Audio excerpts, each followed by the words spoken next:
Well, hello guys, welcome back. So we're filming out a couple weeks ahead, and as you guys know by now, I'm tired of hearing about we are making substitutions for reasons. So welcome to the first and perhaps only pick a card with Jesus. I don't mean church Jesus. I don't mean evangelical hellfire Jesus. I don't mean Bible Jesus. I just mean cool Jesus. You can say New Age Jesus with crystals if it makes you feel better. I got Jesus back there. Whatever makes you feel good.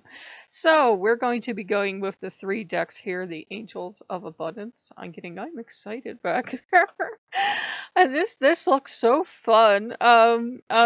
He's a lot of fun with me. He really is. The daily guidance angels and the general. This is the one he likes. Like any of the like Christian stuff. Eh. What's this? What's this? I'm hearing about going to the carnival and getting a hot dog and popcorn. That does sound good.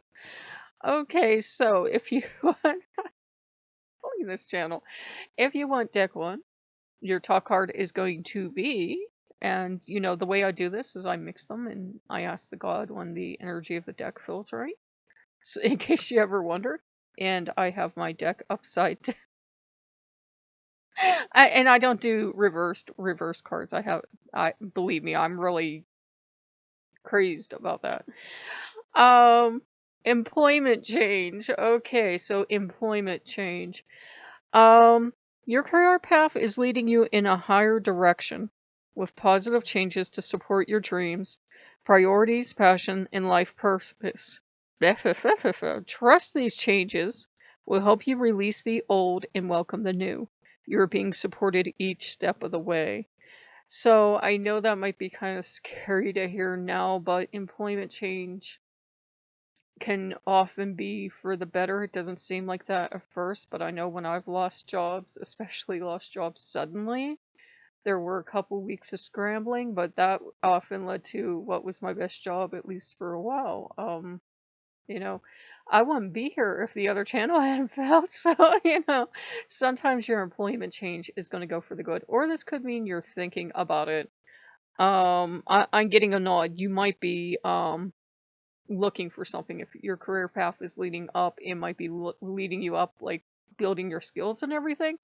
And you might be thinking, well, this is an okay job, but I'd rather go get this. Obviously, make sure you have the new job before you leave the old one. But there you go. That is your top card. Bottom card is going to be Sever Vows of Poverty. Dear one, there's no need to suffer or sacrifice. Hold the attention. I go, what now? This is Jesus. Dear one, there's no need to suffer or sacrifice. Hold the attention of undoing any vows of poverty or self-denial that you may have made consciously or unconsciously in any lifetime. As you do so, all effect of these vows will be undone for everyone involved in all directions of time. So think of it. A lot of us were raised, I was raised Roman Catholic, and although they have a Vatican filled with gold and statues, you're expected to live poor as a church mouse. And even if you are poor as a church mouse, you're supposed to live with even less because you're supposed to give so much to the church. And it's all the time. They always need your money, right? Let go of the idea that it's sinful or bad to want nice things. Let go of the idea that you have to keep so much of your money. Let go of the idea that it's sinful or it's wrong to want nice things, or that you have to live in, absolute poverty. And, if you're like, oh, but I'd like to go do this thing to better myself, but I can't because that would be sinful. Try to let go of those things, especially when we become pagans and witches, we can have that hold over. But, it's no God, Jesus included, wants you to suffer and do without, okay? Alright, so second deck, and I got very good back here. We have Lokean on board, keeping watch. Second deck. So this is your daily guidance, yeah.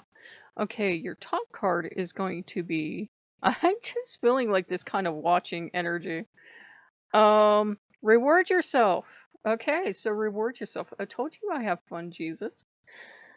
You've been giving a lot of yourself lately, and it's time for you to receive. Make the time to reward yourself in a meaningful way. The balance of giving and receiving is essential to keeping your energy, mood, and motivation at a consistently high level. Yeah, you do have to both give and receive. For a lot of us, we were programmed to constantly give. Maybe it was based on gender, religion, or where we grew up or something, but constantly give, never think of ourselves, always put ourselves last. And we wake up one day and we look around us and we realize I'm living in a house I don't like, and I'm wearing clothes can't stand, and all of my friends are my partner's friends, and et cetera, et cetera. Now, it doesn't have to be that drastic, but I realized over the years how many family traditions I was carrying on that I was just doing to keep ancestors happy, I guess, but I was just giving and giving and giving and giving and not receiving anything. And when I started to take that back, when I started to actually make holiday meals I would look forward to, I started receiving. And there's nothing wrong with that, guys. There's nothing wrong with doing for yourself, with rewarding yourself, with giving yourself a treat sometimes. There is nothing wrong with that. It could be like, do they still have dollar menus? I haven't been out of the house for a while. If there's a dollar menu or there's still a 99-cent store, I don't think there is, darn economy, do something like that. Or it could be nothing, no cost at all. Go to a free museum, go to a library, go to, just get outside for 5 minutes. Reward yourself. You need to. You can't serve others if your cup is empty. I got very good. Okay, wedding. Okay, so this is where I mentioned that there are people who believe in Jesus but do not believe in the Christian church way. Think Unitarian Universalists, think Christopagans, think other people. There are also people who believe in mystical marriage. I should know because there was lay marriage in the church at the time that I was in the church, which was, the poor nuns give up their whole life, but any woman of any age who wanted to could just decide. Our church was really lax about it. I'm married to Jesus. You were married, so guess how I know. So yes, marriage, so wedding, or it could be an earthly wedding. Congratulations, my dears. Marriage is the union of two souls joined in love, mutual respect, and commitment. It signifies a desire to deepen love over time. Your wedding day is a testament to your well-founded faith in love's power. Continually breathe life into that faith in love, dearest one. And I just got, it doesn't work if only one intended for it to work. Wow. So that is not towards you guys. I'm getting it personally, but I am getting, for me, Jesus isn't calling me out. He's actually like, you were the one that made all these vows. You were the one who spent all this money. You were the one that arranged everything. Didn't you think that was kind of odd? And I was like, well, I am the mortal. And he's like, you can't expect a marriage to work. This is a happy card, but it can also be like, you both have to be committed. You have to be committed the day you go for your wedding, or the day you go to sign your papers, or the day you go to do whatever else. You both have to be committed. And, I'm getting preached, sister. You both have to be committed to the act of being married, because it is very hard. It is a lot of pressure, If it's two mortal spouses, you got the neighbors, and you got family, and you got everything else, and work and drama, and bills to pay, and taxes. If it's a divine and a human, or whatever, whomever else your partner might be, you've got those things going on. And if you ever go public, you've got everybody and their sister in your business. So you both have to be super committed, guys. Marriage is not easy. It is not. I don't, I think some people think that, God spelling, I'm trying to get comfortable with the term, will be super easy. Very hard. Very hard, especially when it feels like you're the one carrying all the load. That's when you put the spouse at the side of the road for a while and go, okay, you know what? Get your act together. See ya. So, I've told you guys before that for you new people, I'm also your vodka aunt and divorce lawyer. Okay, Jennifer Sands. I'm getting this kind of. I think, one thing I used to say, this is going to be one of the longest readings ever. I apologize, but I used to talk to Jesus, and I still do. And I said, I don't know why divorce isn't allowed, Lord. And he says, I don't know either, because why would you want two people who no longer love each other to be together and like jaw hit floor? I mean, sometimes maybe because you have kids or it's beneficial, yes, but you have to at least still be able to stand each other and be able to have a safe and loving environment together, even if you're not in love anymore. But yeah. I've never gotten the idea from God or from Jesus or any other, angel or saint I've worked with that they care if you get divorced or not. Sometimes things don't work out and it's healthier and kinder for both of you to move on. Okay, top card is love. All with love with Jesus.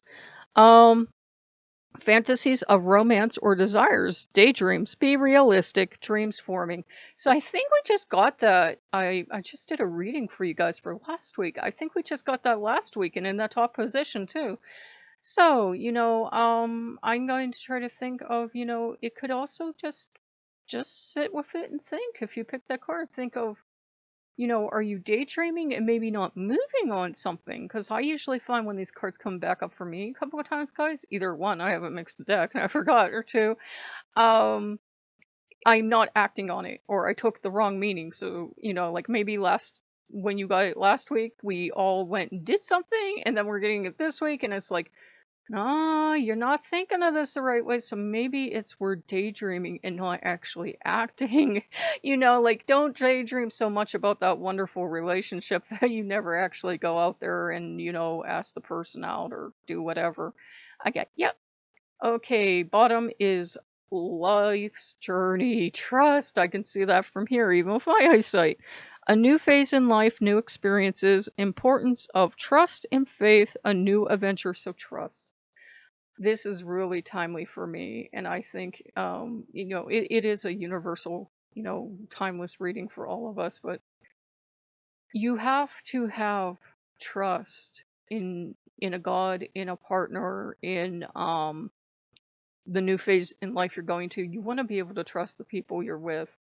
And when you don't, whether it's a human or it's a divinity, you have to, you don't have to be bombastic, but ask yourself why. It's definitely been a trust issue with me with certain deities, and I'm like that I really needed that card. I really need to be reminded that, if you're not trusting a god anyways, and you're even telling other gods, I don't trust this deity, I really don't work with that god. So we hope you guys found that one timely. If you like what you see, like, comment, subscribe. Jesus is kind enough to come in and substitute out while we're having kind of, debates of what the house is going to look like. And we will see you guys later. Bye bye.